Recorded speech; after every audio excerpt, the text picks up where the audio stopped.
하나님께 영광 돌립니다. 지난 몇 주간은 절기예배, 부활절 고난주간, 또 직분자 선거 때문에 일종의 주제 설교를 했습니다. 한 가지 주제를 놓고 여러 예화를, 증명을 위한 또 예증을 많이 사용했고요.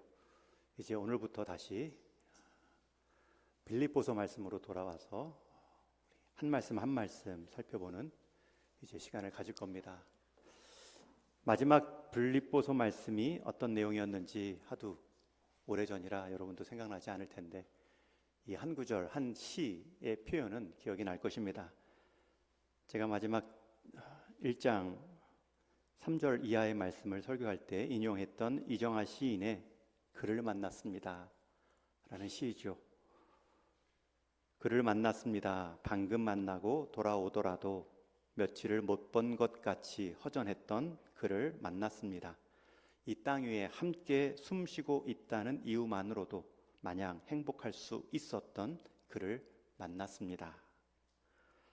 여기서 말하는 그에 해당하는 사도 바울의 대상은 빌립보 교회입니다. 빌립보 교회를 처음 개척했고 10년이 지나서 그 교회가 자랐고, 그 교회가 심지어 자기 선교 사역에 동역하는 교회까지 되었으니 얼마나 그 관계가 돈독하겠습니까? 그 말씀, 그 관계의 연장으로 오늘 본문 8절에도 시보다 더 시적인 표현으로 이런 마음을 고백하지요. 우리 8절 말씀 또 같이 읽습니다. 시작. 내가 예수 그리스도의 심장으로 너희 무리를 얼마나 사모하는지 하나님이 내 증인이시니라. 여러분, 이 한 절에서 가슴 뛰는 단어 3개가 나옵니다. 심장, 사모, 증인. 여기서 심장이라는 단어는 헬라어 원뜻에는 사람 폐부 안에 있는 내장, 사람의 가장 깊은 중심을 표현하는 단어인데, 옛날 고대 사람들은 여기에서 사랑의 감정, 또 사람을 사모하고 사람에 대한 호의, 동정심이 나오는 중심으로 여겼습니다. 그런데 지금 사도 바울은 그 가장 깊은 곳에서 우러나오는 마음으로 내가 너희를 사모한다. 그리고 그 마음을 증거하는 데 있어서 증인을 누구로 삼지요? 하나님이 내 증인이시니라. 무엇보다도 이 심장 앞에 어떤 표현이 있습니까? 사도 바울의 심장이 아닙니다. 예수 그리스도의 심장입니다. 한 사람이 내 심장으로 너를 사모한다 해도 최고의 표현인데, 지금 사도 바울은 예수 그리스도의 심장으로 내가 너희를 사모한다. 그리고 하나님이 이 마음의 증인이시다. 여러분, 왜 사도 바울은 감히 예수 그리스도의 심장으로 사모한다라는 표현을 쓸까요? 이 말씀의 해석은 대개 2가지로, 그런 의도로 썼을 것으로 말하는데, 첫 번째는 나도 예수 그리스도의 심장으로 표현된 그 사랑을 입은 사람, 나도 내 심장을 갖고 있지만 내 심장 이전에 예수 그리스도의 심장, 그 생명을 주신 사랑을 경험한 인생으로 살고 있다라는 뜻입니다. 그 그리스도의 심장 때문에 내 심장이 살아났고, 그 사랑 때문에 내가 오늘 너희를 사랑할 수 있었다. 내가 너희를 사랑하기 전에 나를 사랑하신 예수님의 사랑을 표현하기 위해 이렇게 썼다라는 게 첫 번째고요. 2번째는 나의 심장으로 이식된 그리스도의 심장, 내 인격 가운데 찾아오신 그리스도의 사랑으로 나도 너희를 사모하지만 오히려 나보다 너희를 더 사모하시는 그리스도의 사랑이 있다. 그것을 예수 그리스도의 심장으로 내가 너희를 사모한다라고 표현했다고 합니다. 다시 요약하면 예수 그리스도의 심장으로 사모합니다라는 말은 감히 사도 바울의 사랑의 크기가 예수님의 사랑의 크기처럼 크다라는 교만한 태도가 아니라, 내 심장, 내 사랑도 있지만 더 크신 예수님의 심장, 예수님의 사랑 때문에 나도 변했고 또 내가 너희를 사랑할 수도 있다라는 겸손한 표현입니다. 이게 예수 그리스도의 심장으로라는 왜라는 why라는 해석입니다. 그러면 한 가지 더 물어봐야 되죠. 그러면 무엇이 예수 그리스도의 심장으로 사랑된 표현인가? what에 대한, 무엇에 대한 설명이 한 장 넘기면 2장, 우리가 늘 암송하는 5절 이하의 말씀에 너희 안에 이 마음을 품으라 곧 그리스도 예수의 마음이니 한번 외워보실까요? 외우실 수 있는 분은 너희는 이 마음을 품으라. 시작. 너희 안에 이 마음을 품으라. 곧 그리스도 예수의 마음이니 그는 근본 하나님의 본체시나 하나님과 동등됨을 취할 것으로 여기지 아니하시고 오히려 자기를 비워 종의 형체를 가지사 사람들과 같이 되셨고 사람의 모양으로 나타나사. 여기까지요. 제가 여기까지만 외워서 여기까지가 아니고요. 여기까지가 핵심입니다. 우리 구묘 구역연합 예배 때에도 이제 이번 5월 달은 이 빌립보서 2장 말씀입니다. 여러분 여기서 보면 그리스도의 마음이라는 표현이 나옵니다. 그리스도의 심장. 그리고 나서 나온 설명이 무엇입니까? 그는 근본 하나님의 본체시나 하나님과 동등됨을 취할 것으로 여기지 아니하시고 오히려 자기를 낮추어 종의 형체를 가지사 사람들과 같이 되셨고. 여러분 그리스도의 심장으로 사랑한다라는 말은 나를 살렸고 나도 사랑할 힘을 얻었다라는 뜻이라면 그게 구체적으로 어떻게 나타났다고요? 자기를 희생하고 낮추는 겸손한 사랑. 제가 어려서 읽은 동화책 중에 아직도 기억에 남는 이야기가 있습니다. 대충 스토리가 이렇습니다. 옛적 어느 백성을 진심으로 사랑한 젊은 왕이 있었습니다. 그 왕은 왕궁 안에서도 신하들에게 늘 백성들이 어떻게 살고 있는가 보고를 받습니다. 그러다 이제는 더 이상 내가 들을 수만 없다. 직접 한번 보자. 평민의 옷을 꺼내 입고 왕궁을 나가 농부로 가장한 채 이것저것 마을을 돌아다니며 백성들의 삶의 수준을 돌아보곤 했습니다. 그러다 시골길을 지나다가 우물가에서 한 아리따운 처녀를 만나게 됩니다. 정말 거짓말처럼 한눈에 사랑에 빠졌고 그 순간 자신의 정체를 밝히고 사랑을 고백하여 사랑을 얻고 싶은 마음도 있었지만 한참 망설이다가 다시 조용히 왕궁으로 돌아옵니다. 궁 안에서도 그 아리따운 아가씨를 잊지 못하고 고심하다가 가장 충직한 신하를 불러다 마음을 털어놓지요. 그러자 그 이야기를 들은 신하가 깜짝 놀라며 말합니다. 아니 왕이 어떻게 그런 하찮은 평민의 아가씨를 사랑합니까? 라고 말하지 않고 왕이시여 지금 그런 고민할 이유가 없습니다. 이 나라 전체가 왕의 것인데 그냥 명령만 하시면 됩니다. 데려와 제가 왕비로 삼게 할 수도 있습니다. 지금 당장 사람을 보내겠습니다. 그러자 이 어진 성품의 왕이 자신의 왕의 자리가 전달되기 전에 자신의 마음이 먼저 전해지기를 원했고 자신이 받는 사랑이 왕의 명령으로 어쩔 수 없이 따라오는 사랑이 아니라 나 한 사람을 대하는 그 진심 어린 사랑을 받고 표현된 사랑으로 받기를 기대합니다. 그래서 명령을 하지 않고요. 며칠간 고민하다가 결정을 내립니다.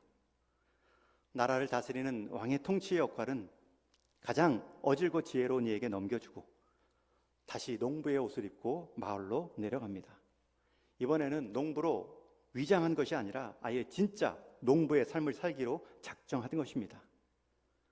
젊은 왕이 원했던 것은 왕과 시골 처녀의 신데렐라 스토리가 아니라 사람과 사람의 만남, 청년과 한 평범한 시골 처녀의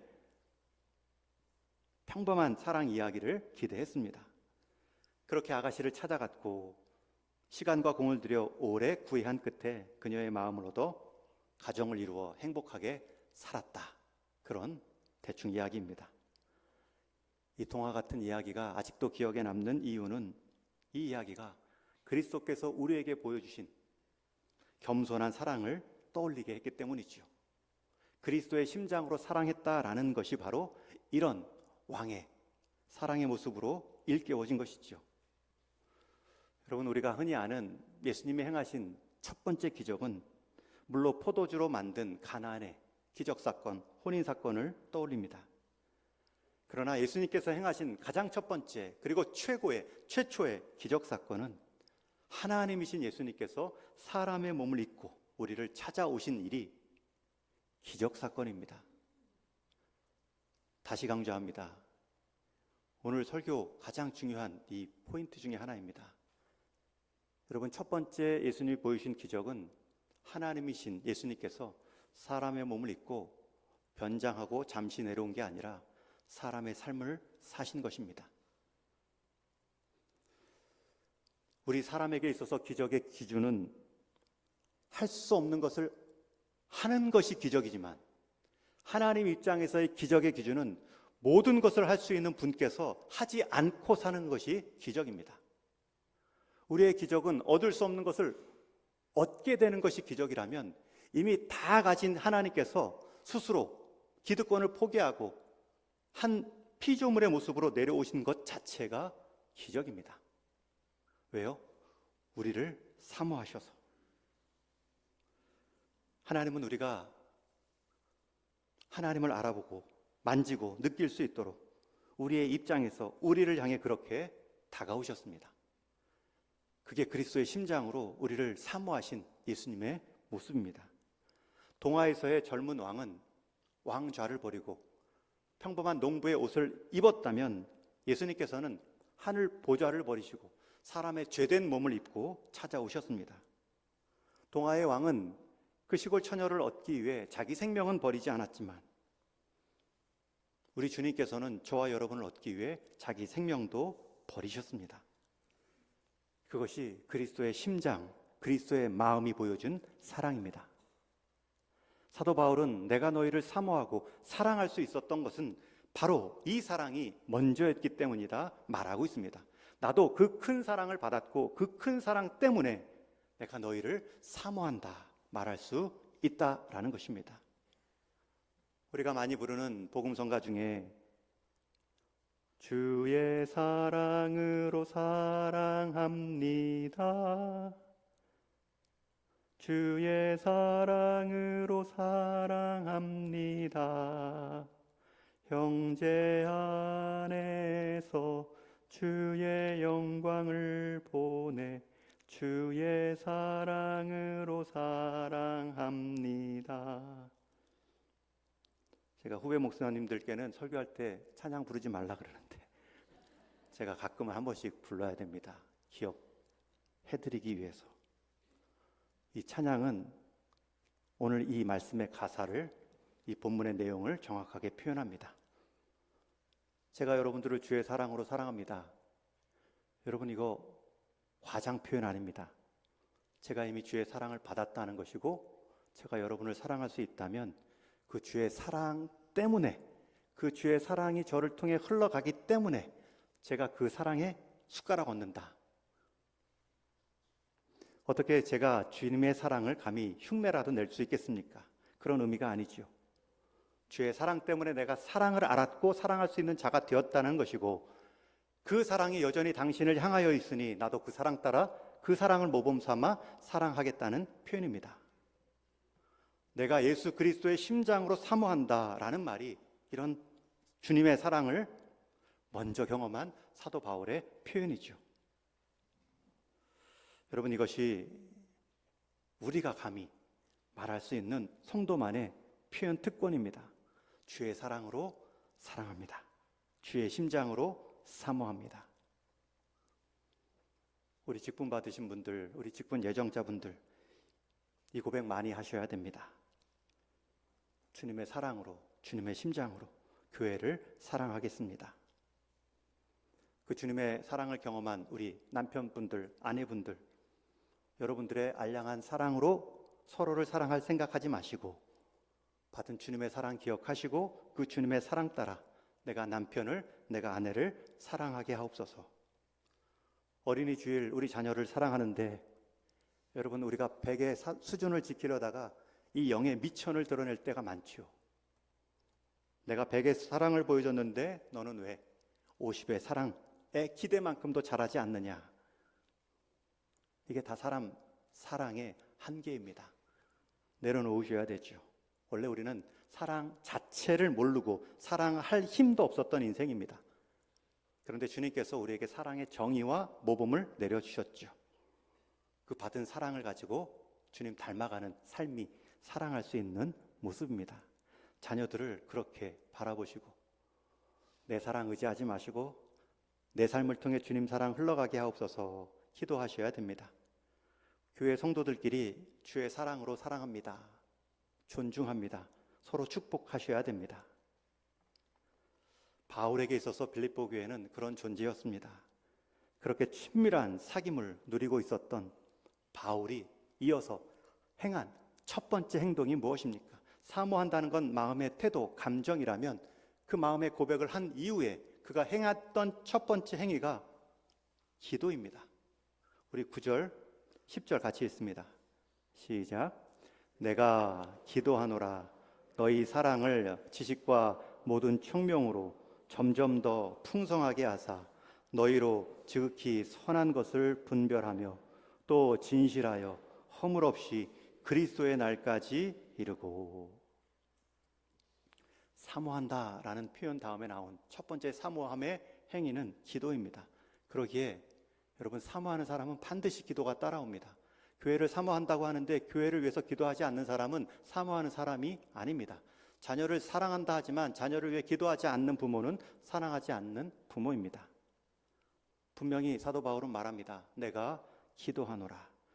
그리고 나서 기도의 제목 두 가지를 기도하죠. 첫 번째가 사랑이 지식과 총명으로 풍성해서 더 좋은 것을 분별하여 그리스도에까지 자라게 하옵소서. 이 성장을 위한, 과정을 위한 기도입니다. 특별히 여기서 지식과 총명으로 풍성하게 하라, 이 표현이 아주 인상적입니다. 여러분, 이미 그리스도의 사랑을 받은 사람은 끝이 아닙니다. 그 사랑을 지식과 총명으로 자라나게 해야 됩니다. 어떤 사람은 내가 그리스도의 사랑을 받았다고 하고 나서 내 방식대로, 내 경험대로 그 사랑을 표현하는데 큰일 납니다. 그리스도의 사랑이라면 그리스도의 지식과 총명으로 가꾸어 가셔야 됩니다. 여러분, 사랑이라는 것은 뜨겁습니다. 열정이 있는 단위이고 행동입니다. 사랑이 점점 풍성해지면 그만큼 지식과 총명으로 감싸는 지혜가 필요합니다. 그렇지 않으면 나는 사랑하는데 너는 왜 사랑을 받지 못하니?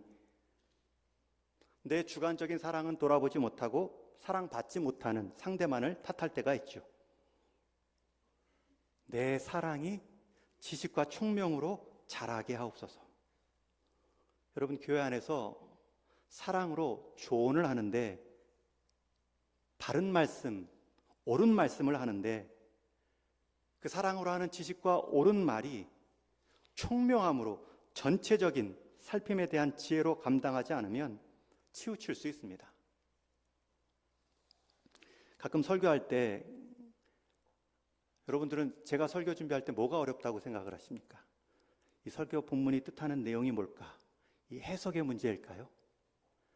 제가 설교할 때 가장 어려운 것은 이 명확한 진리. 여러분들은 벌써 신앙생활 하시면서 수십 번도 더 읽고 더 들었을 이 하나님의 말씀, 그 해석의 문제라기보다는 그 해석된 말씀이 여러분들 가운데 어떻게 적용될 수 있을까? 어떻게 들리게 할 수 있을까? 느껴지게 할 수 있을까? 이 고민이 가장 큰 고민입니다. 설교적 해석의 실수는 덜할 거예요. 그러나 이것을 표현하고 느끼게 하고 현대적 우리 감수성, 문화성 이런 것들을 배려해서 여러분들에게 들리게 하는 것.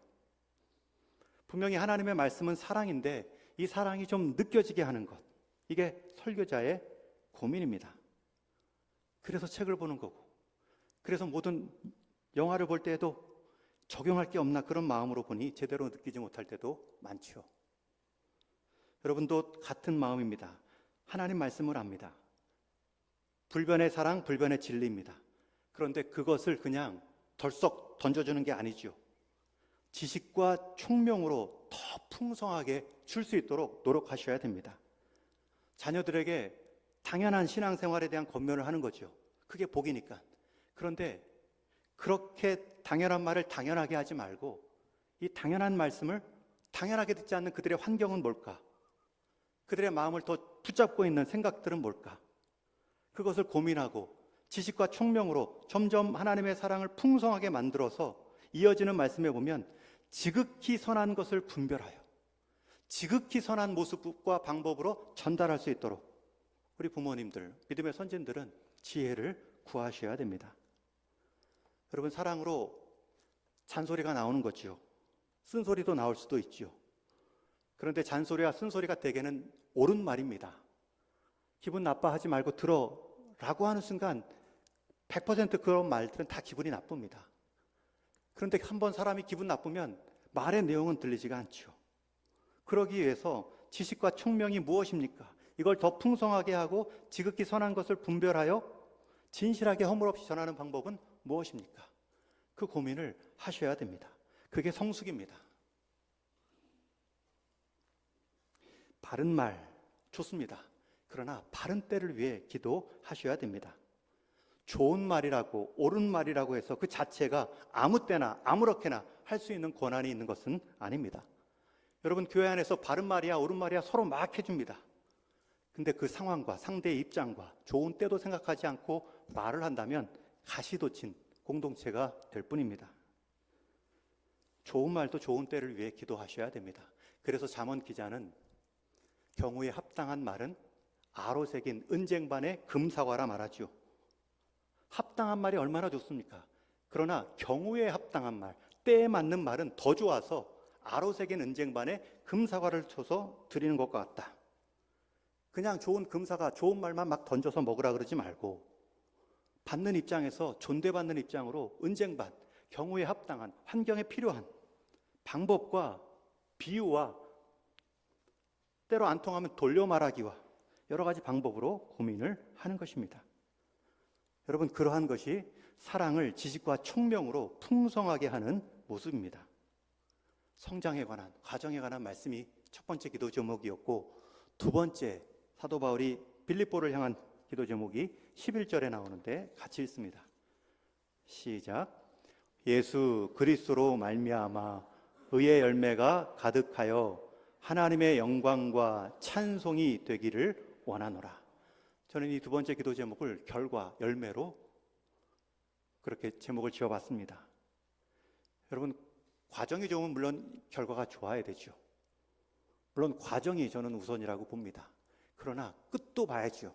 내가 지금 맺고 있는 열매가 과정을 평가할 수도 있어요. 여러분, 예수님도 열매를 보고 나무를 안다라고 말씀하셨죠. 사과나무인지 배나무인지는 줄기 보고 판단하는 게 아니에요. 그 줄기 끝에 매달린 열매가 이 나무가 사과나무였구나, 배나무였구나 결정한다는 뜻입니다. 과정이 좋아야 열매가 당연히 좋지만 우리는 열매를 살핌으로 과정을 점검하셔야 됩니다. 그런데 그 열매 결과가 무엇입니까? 의, 영광, 찬송입니다. 예수 그리스도의 말미암아 의의 열매가 있는지, 하나님께 영광과 찬송이 되는 삶인지. 얼마나 이 시대의 분주함이 우리를 아무 열매나 맺으라 다그치는지 모릅니다. 많은 열매면 옳은 열매라고 막 말하는 시대가 되었습니다. 큰 열매면 좋은 열매로 착각하게 만들고 있습니다. 그러나 그렇지 않습니다. 의의 열매가 있습니다. 그것만 하나님께 영광과 찬송이 되기 때문입니다. 의의 열매라는 것은 하나님과의 관계 안에서의 풍성함으로 맺어진 삶의 결과입니다. 여러분, 이것이 삶의 본질, 열매입니다. 박노해 시인이 쓴 무엇이 남는가라는 제목의 시가 있습니다. 정치가에게 권력을 빼보라, 무엇이 남는가? 부자들에게 돈을 빼보라, 무엇이 남는가? 지식인에게 명성을 빼보라, 무엇이 남는가? 빼버리고 남은 그것이 바로 그다. 저는 여기다 조금 더 덧붙이고 싶은 내용이 있습니다. 현대인들에게 핸드폰을 빼보라, 무엇이 남는가? 10대들에게 게임을 빼보라, 무엇이 남는가? 목회자에게 책을 빼보라, 무엇이 남는가? 그 빼버리고 남은 것이 바로 그다. 여러분, 우리를 증명할 때 대개는 덧붙여서 증명하려고 하지만 정말 나다운 진짜 자기 모습은 뺄 것 다 빼고 남은 그것이 자기 진짜 모습이라는 뜻이죠. 사도 바울은 빌립보 교회가 그런 열매, 뺄 것 다 빼고도 남는 그 참된 열매, 그것을 예수 그리스도로 말미암은 의의 열매로 지금 설명하고 있습니다. 빌립보 교회는 넉넉한 교회가 아니고요, 그들의 신분이 높거나 사회적 위치가 높은 사람들이 구성원이 아닙니다. 그렇다고 해서 사도 바울이 빌립보 교회를 축복할 때 재정의 열매가 가득하고 지식의 열매가 가득하고 사회적 직분이 높은 고차원적 열매를 구한 것이 아니라 예수 그리스도로 말미암아 의의 열매가 가득하여 하나님께 영광과 찬송이 되기를 원하노라. 여러분, 자녀들에게 무엇을 먼저 구하시겠습니까? 어린이 주일 맞으면서 우리 자녀들에게 이런 축복을 알려주셔야 되죠.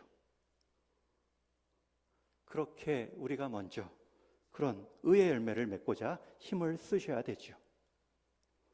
우리는 다른 열매 구하면서 자녀들에게 의의 열매를 맺게 해달라고 기도할 때 하나님이 어떻게 생각하실까요? 바울은 빌립보 교회가 열매입니다. 여러분, 코치는 올림픽 때 메달을 받지 않습니다. 메달은 선수들이 받는 거예요. 그러면 코치에게 있어서 메달은 무엇입니까? 선수들입니다. 바울에게 있어서 메달은 빌립보 교회입니다. 빌립보 교회를 통해서 받을 영광이 있는데 그 열매들이 이상한 열매 맺으면 안 되잖아요. 제가 몇 주 전에 우리 교회 주보를 통해서도 소개했는데 청소년 시절에 10대들의 쪽지라는 구립도서관 한 귀퉁이에 있던 10대 청소년 소책자를 보고 제가 알게 된 기도문이 하나 있습니다.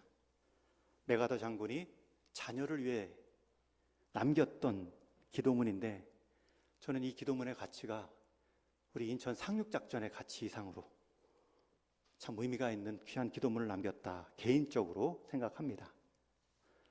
저는 이 기도문을 스스로 기도했어요. 저는 이런 아들이 되게 해주십시오.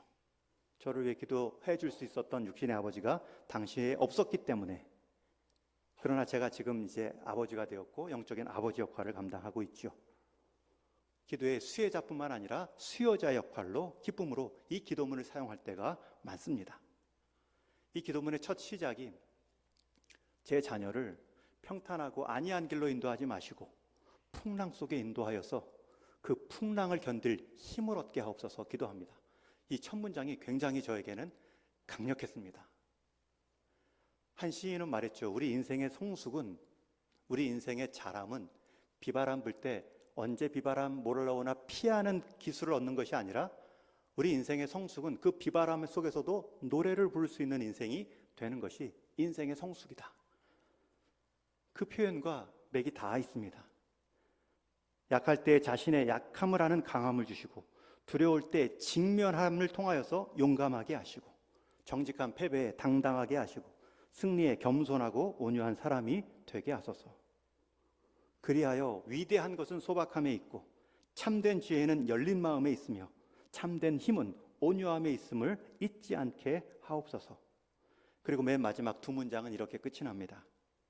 그리하여 그 아이가 이런 사람이 되었을 때 아버지인 제가 감히 내가 인생을 헛되이 살지 않았노라고 스스로 속삭일 수 있게 하옵소서.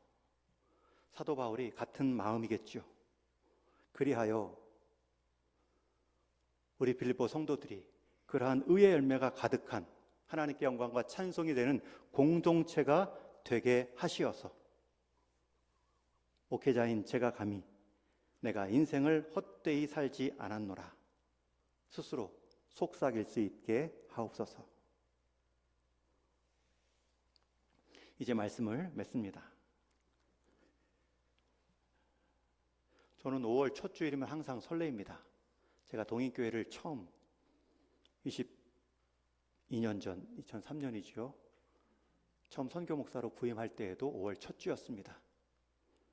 그리고 선교지에서 안식년 1년 마치고 이제 위임 목사로 들어올 때 그때에도 5월 첫 주일이었습니다. 항상 이 어린이 주일 분위기가 있었습니다. 그런데 오늘 말씀을 묵상하면서 저 스스로에게도 물어봤죠. 동인교회를 예수 그리스도의 심장으로 사모하고 있는가? 여러분들에게도 같은 질문을 드립니다. 다음 달이면 우리 교회 또 한 번의 생일을 맞이합니다. 벌써 57년이 되었습니다. 여러분, 우리가 과정과 열매를 살피셔야 됩니다. 우리의 사랑이 점점 풍성해지시고 지식과 총명으로 자라나고 있는 공동체인가? 그리하여 세상 열매로 교회 안에서 자랑하는 성도가 아니라 그리스도 안에서 의의 열매로 서로를 살찌우고 하나님께는 영광과 찬송이 되는 교회를 이루어가고 있는가? 제가 바울처럼 그리스도의 심장을 갖고 여러분들께 권면합니다. 이미 우리를 향해 심장을 내어주신 그리스도의 그 사랑을 확신하시고 여러분도 그리스도의 마음을 품으시고 그리스도의 심장으로 서로를 사모하는 우리 동인 공동체가 되기를 축원합니다. 그러한 사모한 마음이 있으면 그 시작은 기도입니다. 행동을 하기 전에 기도하는 행동이 먼저입니다. 바울은 사모한다 말하고 첫 번째 보인 행동이 기도입니다. 여러분, 우리 주님께서도 우리를 사랑한다, 이 땅에 오셔서 죽으시고 부활하신 후에 승천하신 후에 지금 하시는 일이 무엇입니까? 죽으실 뿐 아니라 다시 살아나신 이는 그리스도 예수시니 그는 하나님 우편에 계신 자요 우리를 위하여 간구하시는 자신이라. 사모한다 라는 말은 기도한다로 끝이 나야 됩니다. 저와 여러분, 그러한 그리스도의 심장으로 증명된 사랑을 경험한 인생입니다. 그리고 우리 역시 그 심장 따라 서로를 사모할 때 우리 인생에는 어느새 의의 열매가 가득하여 하나님께는 영광이요 이 땅 가운데 속한 가정과 교회의 평화를 이루는 귀한 성도의 삶을 살아갈 수 있습니다. 그러한 그리스도의 심장으로 서로를 사모하며 기도하는 공동체 되기를 주님의 이름으로 축원합니다.